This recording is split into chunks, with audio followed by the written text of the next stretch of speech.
새해 시작되는 한 주의 시작 앞에서 하나님과 동행하는 한 주 되길 원합니다. 어떤 현실 속에서도 하나님으로 인해 넉넉하고 담대하게 살아가길 원합니다. 다 함께 사도신경으로 우리의 신앙을 고백하겠습니다.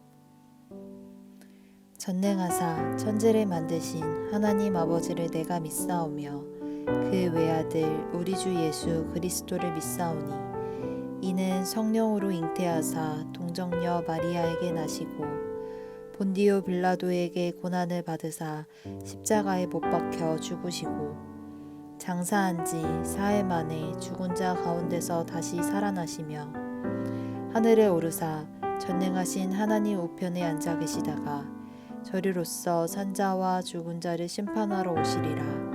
성령을 믿사오며 거룩한 공회와 성도가 서로 교통하는 것과 죄를 사하여 주시는 것과 몸이 다시 사는 것과 영원히 사는 것을 믿사옵나이다. 아멘.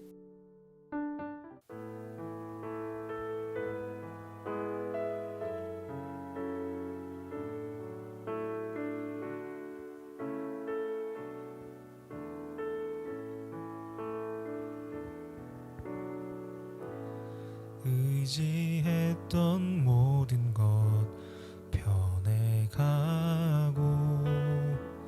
억울한 마음은 커져가네.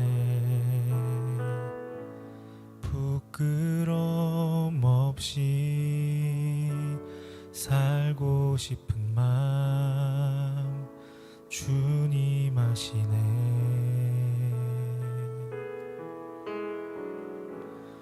모든 일을 선으로 이겨내고 죄의 유혹을 따르지 않네. 나를 구원하신 영원한 그 사랑 그 신근혜 날 붙드시네. 주어진 내 삶이 작게만 보여도 선하신 주 나를 이끄심 보내. 중심을 보시는 주님만 따르네. 날 택하신 주만 의지해. 보이는 상황에 무너질지라도 예수 능력이 나를 붙드네. 보이지 않아도 주님만 따르네. 내 평생 주님을 노래하리라. 주어진 내 삶이 작게만 보여도 선하신 주 나를 이끄심 보내. 중심을 보시는 주님만 따르네. 날 택하신 주만 의지해. 보이는 상황에 무너질지라도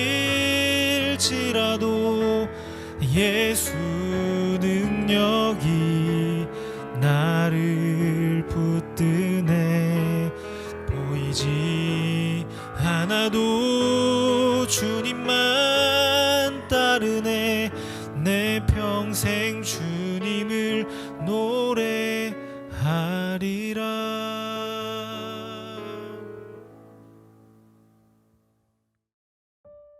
오늘 우리가 함께 나눌 말씀은 예레미야 52장 12절부터 16절입니다. 바벨론의 느부갓네살 왕의 19째 해 다섯째 달 열째 날에 바벨론 왕의 어전사령관 느부사라단이 예루살렘에 이르러 여호와의 성전과 왕궁을 불사르고 예루살렘의 모든 집과 고관들의 집까지 불살랐으며 사령관에 따르는 갈대아 사람의 모든 군대가 예루살렘 사면 성벽을 헐었더라. 사령관 느부사라단이 백성 중 가난한 자와 성중에 남아있는 백성과 바벨론 왕에게 항복한 자와 무리의 남은 자를 사로잡아 갔고 가난한 백성은 남겨두어 포도원을 관리하는 자와 농부가 되게 하였더라. 아멘. 반갑습니다. 오늘 예레미야 52장 12절부터 16절까지를 중심으로 마음이라는 주제의 말씀을 함께 나누겠습니다. 예레미야 52장은 예레미야 전체를 통해서 예언되었던 내용들이 현실이 된 그런 현장을 보여주는 장입니다. 특별히 열왕기하 24장, 25장에 나오는 역사와 거의 동일한 내용이 담겨 있습니다. 바벨론이 예루살렘을 포위했고 1, 2년간의 대치 끝에 결국 함락합니다. 그러는 과정에서 유다의 마지막 왕인 시드기야가 몰래 성을 빠져나가 도망치다가 바벨론의 군사들에게 발각이 되고 붙잡힙니다. 그렇게 시드기야가 끌려가서 자기가 보는 앞에서 고관들이 죽임을 당하고 특별히 시드기야의 어린 자식들이 시드기야 눈앞에서 죽게 되죠. 그 후에 시드기야의 두 눈을 뽑아버립니다. 그게 그가 자기의 눈으로 직접 본 마지막이 되게 한 거죠. 시드기야는 그렇게 바벨론에 끌려가서 죽을 때까지 감옥에서 지내게 됐고 그렇게 감옥에서 죽습니다. 우리는 역사의 잔인함을 보면서 어떻게 그렇게까지 할 수 있나, 너무 잔인한 거 아닌가 이렇게 생각을 하고 한편 하나님은 왜 그런 것들을 막아주지 않는가 이렇게 생각을 하지만 사실 우리가 아무리 그렇게 생각을 한다고 해서 그 역사를 뒤집을 수 있는 건 아닙니다. 과거로 돌아갈 수도 없고 설령 과거로 간다고 해도 그저 지켜볼 수는 있을지 모르지만 그것을 막을 방법도 그럴 힘도 없습니다. 그러면 무엇일까요? 우리는 예레미야에서 이루어지는 일들을 통해서 죄의 참혹함을 볼 수 있어야 합니다. 하나님은 왜 그렇게 죄를 멀리하라고 하시는 걸까요? 하나님이 죄를 미워하신다고 말씀하시는 이유는 뭘까요? 여러분, 우리가 이 부분을 막연히 생각하시면 안 되고 어제도 잠시 말씀을 드렸지만 우리가 이 부분을 잘 생각하고 잘 정리해 놓아야 합니다. 하나님이 죄를 멀리하라고 하시는 이유는 바로 죄의 참혹함 때문입니다. 죄는 하나님을 떠난 것, 하나님이 그 마음에 없는 것인데 하나님 외에는 누구도 죄의 참혹함에서 건져줄 수 없기 때문에 하나님께서는 하나님께로 돌아오라, 죄에서 떠나라 이렇게 말씀을 하시는 겁니다. 우리가 조금 큰 관점으로 보아야 하는데 죄는 윤리적인 어떤 행위가 아니고 하나님 없음입니다. 그게 죄입니다. 그리고 하나님 없음이 만들어내는 그 모든 결과라고 하는 게 너무 잔인하고 너무 흉측합니다. 우리가 도저히 견딜 수가 없는 것들입니다. 그래서 하나님은 죄에서 돌이키라고 말씀을 하시는 겁니다. 죄에서 돌이키는 것은 오직 하나님 앞으로 나아가는 것, 그것이죠.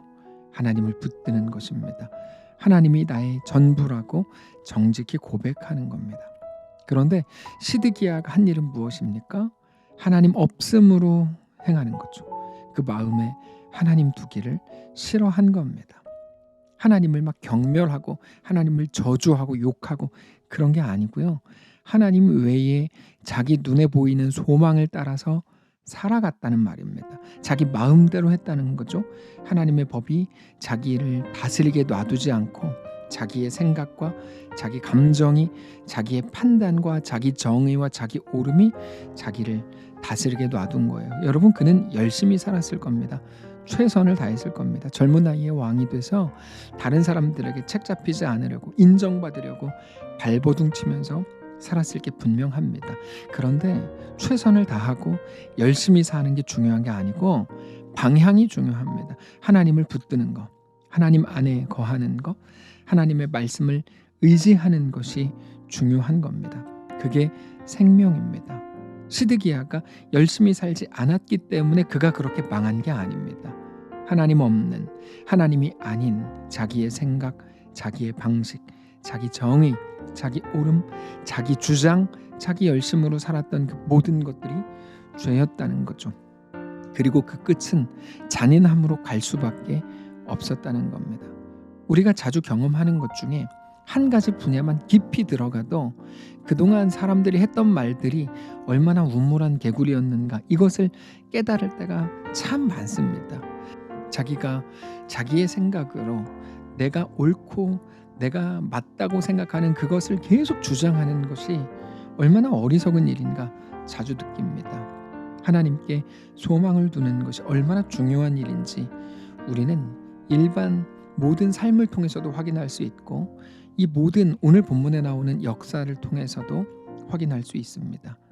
오직 하나님만 우리를 죄에서, 죄의 결과물에서, 죄의 참혹함, 죄의 잔인함에서 건질 수 있습니다. 성경은 우리에게 언제나 그것을 말씀하십니다. 우리 힘으로는 안 된다. 우리가 생각하는 세상의 어떤 가능성으로 안 된다. 오직 하나님만 우리를 건질 수 있다. 그러니까 하나님께로 돌이켜라. 하나님을 붙들어라. 하나님을 의지해라. 하나님께 순종해라.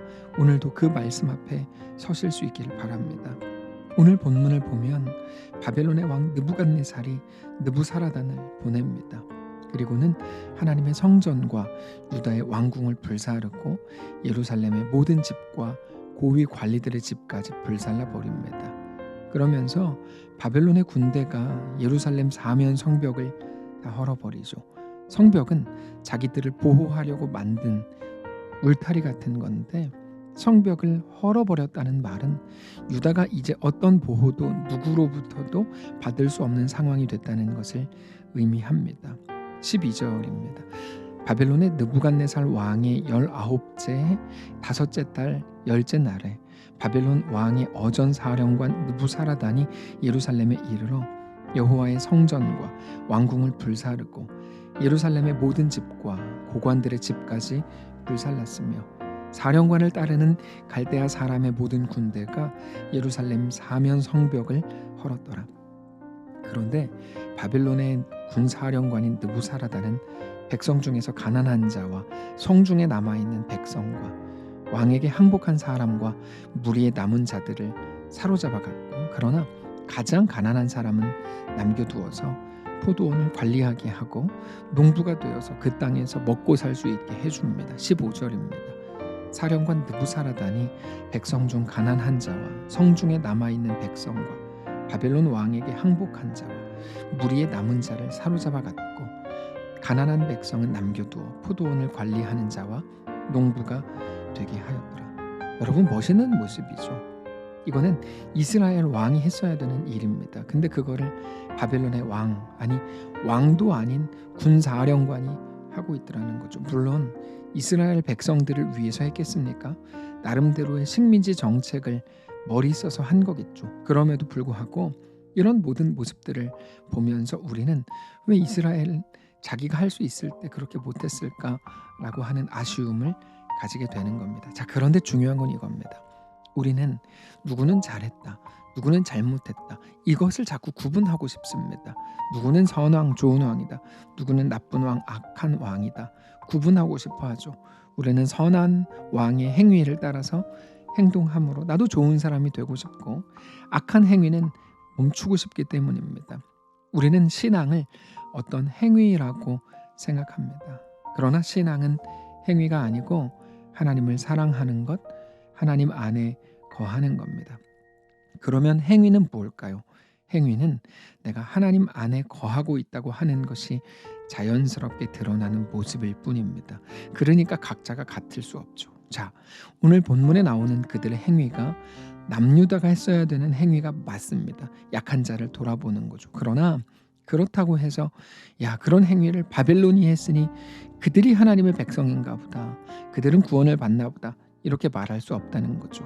하나님은 어떤 행위를 했는가가 아니라 오직 하나님을 소망 삼고 있는가, 하나님을 사랑하는가, 어떤 상황에서도 하나님을 붙들고 있는가, 이것을 보시기 때문입니다. 하나님은 우리의 마음을 얻기를 원하시는 거죠. 사랑하는 성도 여러분, 오늘 이 말씀을 가슴 깊이 새기게 되시기를 바랍니다. 죄는 그 마음에 하나님 없음입니다. 하나님을 그 마음에 두기 싫어하는 겁니다. 부담스러워서, 불편해서, 당장 나만 손해가 되는 것 같아서, 그래서 하나님을 그 마음에 어쨌든 두기 싫어하는 거죠. 근데 그렇게 하시면 안 됩니다. 오직 하나님 안에 거하셔야 됩니다. 하나님께 순종해야 됩니다. 하나님을 내 삶의 유일한 소망이라고 인정해야 됩니다. 우리가 살아가는 모든 순간마다 그렇게 하나님을 깊이 사랑하고 모든 방식으로 하나님 안에 거하는, 하나님께 순종하는 귀한 우리의 삶이시기를 바랍니다. 기도하겠습니다. 살아계신 하나님 감사합니다. 매일 내 생각과 내 계산을 따라서 하나님과의 관계, 하나님 앞에서의 나의 삶을 조정하려고 했던, 내가 원하는 대로, 내가 얻고자 하는 대로 살아가려고 했던 우리를 불쌍히 여겨주시기를 원합니다. 그 마음에 하나님 없음, 그 모습이 우리의 모습인지도 모릅니다. 우리를 불쌍히 여기시고 이젠 하나님께로 돌이키는 귀한 하루, 한 주 되도록 인도해 주시옵소서. 그렇게 우리 삶 가운데 역사하시고 하나님의 놀라운 은혜를 힘입게 하시옵소서. 감사드리며 살아계신 예수님의 이름으로 기도합니다. 아멘. 사랑하는 성도 여러분, 하나님께서 오늘 하루를 우리에게 또 허락하셨습니다. 이번 한 주가 그렇게 시작이 됐습니다. 하나님을 믿음으로 바라보시고 오직 주 안에 온전히 거함으로 주님의 다스리심을 받고 말씀 안에서 그렇게 힘있게 살아가는 귀한 우리의 삶이시기를 바랍니다.